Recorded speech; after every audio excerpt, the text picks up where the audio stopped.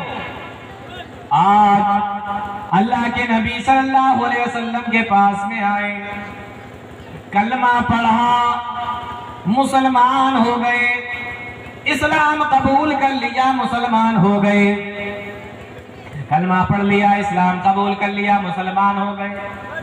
سمجھ میں آ گیا کہ اللہ تعالیٰ نے زندگی کیوں دی ہے، اللہ تعالیٰ نے دنیا کے اندر کیوں بھیجا ہے۔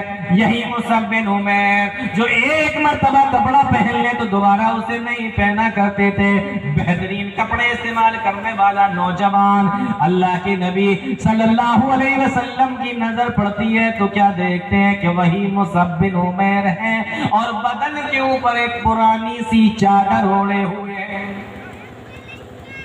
بدن کے اوپر ایک پرانی سی چادر اوڑھے ہوئے ہیں، اور وہ چادر بھی جگہ جگہ سے پھٹ رہی ہے، اور اس کے اوپر پیوند لگے ہوئے ہیں، اس کو سل دیا گیا ہے، اس کو سل دیا گیا ہے، جگہ جگہ سے وہ چادر پھٹی ہوئی ہے۔ حضرت مصعب بن عمیر رضی اللہ تعالیٰ عنہ کے اوپر جب اللہ کے نبی صلی اللہ علیہ وسلم کی نظر پڑتی ہے، آپ کی آنکھوں میں آنسو آ جاتے ہیں، آپ فرماتے ہیں او میرے ساتھیوں ذرا اس نوجوان کو تو دیکھو، یہ بڑے نازو انداز سے رہنے والا نوجوان ہے، آج جب اس نے اسلام قبول کر لیا، آج اس کو پتا چل گیا کہ اللہ نے ہمیں دنیا کے اندر کیوں بھیجا، آج اس کی حالت کو دیکھو۔ سمجھ گئے کہ دنیا میں کیوں آئے، اچھا پہننے، اچھا کھانے، اچھا رہنے کے لیے نہیں، بلکہ اس لیے آئے تاکہ اس دنیا میں رہ کر 50 سال، 40 سال، 30 سال، 60 سال، 70 سال کی زندگی گزار کر اللہ کو راضی کر کے، اللہ کو خوش کر کے اس دنیا سے چلے جائیں۔ آخرت کو سوال ہے۔ یہی نوجوان صحابی جب جنگ احد کے اندر ان کو شہید کر دیا گیا، اور جب ان کو کفن دینے کی باری آئی، صحیح بخاری کی روایت ہے، جب ان کو کفن دینے کی باری آئی، کفن کی چادر اتنی چھوٹی تھی کہ جب سر ڈھانپا جاتا تو پیر کھل جاتے، اور جب پیروں کو ڈھانپا جاتا تو سر کھل جاتا۔ ایک صحابی دوڑے دوڑے اللہ کے نبی کے پاس میں آئے، اور نبی صلی اللہ علیہ وسلم سے آ کے کہا اللہ کے نبی چادر چھوٹی ہے، سر ڈھانپتے ہیں تو پیر کھل جاتا ہے، اور پیر ڈھانپتے ہیں تو سر کھل جاتا ہے۔ اللہ کے نبی کی آنکھوں میں آنسو آ گئے کہ یہ وہ نوجوان ہے جو ایک کپڑے کو ایک مرتبہ پہن لیتا تھا تو دوبارہ نہ پہنتا تھا، آج اس کی حالت کو دیکھو کہ کفن کی چادر بھی چھوٹی ہے، سر ڈھانپا جاتا ہے تو پیر کھل جاتے ہیں، اور پیروں کو ڈھانپا جاتا ہے تو سر کھل جاتا ہے۔ اللہ کے نبی فرماتے ہیں ان غطی بیا راسہ بدت رجلہ وان غطی رجلہ بدا راسہ۔ اللہ کے نبی ارشاد فرماتے ہیں او میرے صحابہ جاؤ ان کے سر کو ڈھانپ دو، اور جو پیروں کی جگہ کھل جا رہی ہے اس کے اوپر گھاس رکھ دو۔ دنیا کو بگاڑا لیکن آخرت کو سنوارا۔ نوجوان ساتھیوں، نوجوان دوستوں، اللہ رب العالمین کو اس طریقے کی جوانی پسند ہے، اور اللہ رب العالمین اس طریقے کے معاملے کو پسند فرماتا ہے۔ دنیا میں رہ رہے ہو، اپنی زندگی کو کھانے کا، پینے کا، پہننے کا، اوڑھنے کا مقصد نہ بناؤ۔ یہ ہماری زندگی کا حصہ ہے۔ اگر آپ اچھا کھاتے ہیں، اچھا پیتے ہیں، اچھی جگہ رہتے ہیں، اسلام کو آپ سے کوئی پرابلم نہیں ہے، کوئی آپتی نہیں ہے۔ اللہ نے منع بھی نہیں کیا کہ آپ اچھا نہیں کھا سکتے، اچھا نہیں پہن سکتے، اچھا نہیں رہ سکتے، اچھا نہیں پی سکتے، نہیں، لیکن آپ اس کو مقصد نہ بنائیں۔ آپ زندگی کا مقصد وہی رکھیں کہ ہم آئے کس لیے؟ اللہ کو راضی کرنے کے لیے۔ ہم آئے کس لیے؟ اللہ کو خوش کرنے کے لیے۔ ہم آئے کس لیے؟ اللہ کے بتائے ہوئے طریقے کے مطابق زندگی